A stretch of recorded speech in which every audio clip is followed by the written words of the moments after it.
আজকে আমি ইঁচড় বানাবো। প্রথমে কড়াইয়ে তেল দিলাম সাদা। এখানে ইঁচড়টা ছোটো ছোটো সাইজ করে কেটে সিদ্ধ করে নিয়েছি একটু হলুদ গুঁড়ো দিয়ে। এখানে আলুগুলো ডোমা ডোমা করে কেটে নিয়েছি। এবার আলুগুলো সাদা তেলে ভেজে নেব। তেলটা আমার গরম হয়ে গেছে। গরম তেলে আলুগুলো ভেজে নেব আমি লাল লাল করে।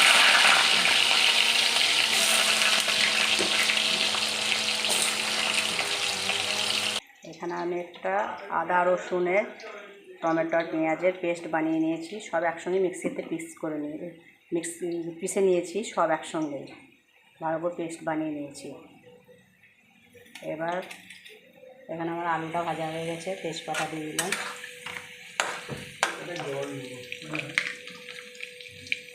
গোটা জিরে পাতাগুলো দিয়ে দিলাম। এখানে ইঁচড়টা আমি জল ঝরিয়ে নিয়েছি, সিদ্ধ করে জল ঝরিয়ে নিয়েছি। আলুটা আমার ভাজা হয়ে গেছে। আর আমি বাটা পেস্টটা দিয়ে দিলাম। মশলা সামান্য একটু চিনি দিলাম, হলুদ গুঁড়ো, লঙ্কা গুঁড়ো, জিরে গুঁড়ো। এবার ভালো করে মশলাটা কষে নিতে হবে যতক্ষণ না তেল ছাড়বে।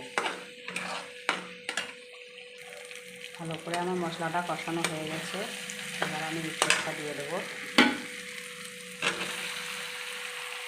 দিয়ে আবার আমি 2-5 মিনিট আবার ভালো করে কষে নেব। উপর দিয়ে নুন দিয়ে দিলাম। ইঁচড়গুলো দেওয়ার পরে আমি আরও 5 মিনিট কষিয়ে নিলাম ভালো করে। এবার আমি জল দিয়ে দিচ্ছি। খুব বেশি জল দেবো না, ইঁচড়গুলো আমি সিদ্ধ করে রেখেছিলাম বলে। আমার ইঁচড় রান্না হয়ে গেছে।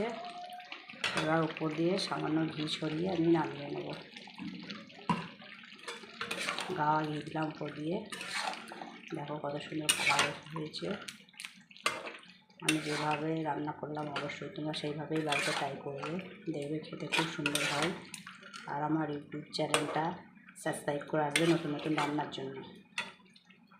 আমি এখানে একটা গামলার মধ্যে ঢেলে নিয়েছি। দেখো ইঁচড়টা কত সুন্দর কালার হয়েছে, তোমাদের দেখাচ্ছি তুলে। অবশ্যই তোমরা এইভাবে বাড়িতে ট্রাই করবে।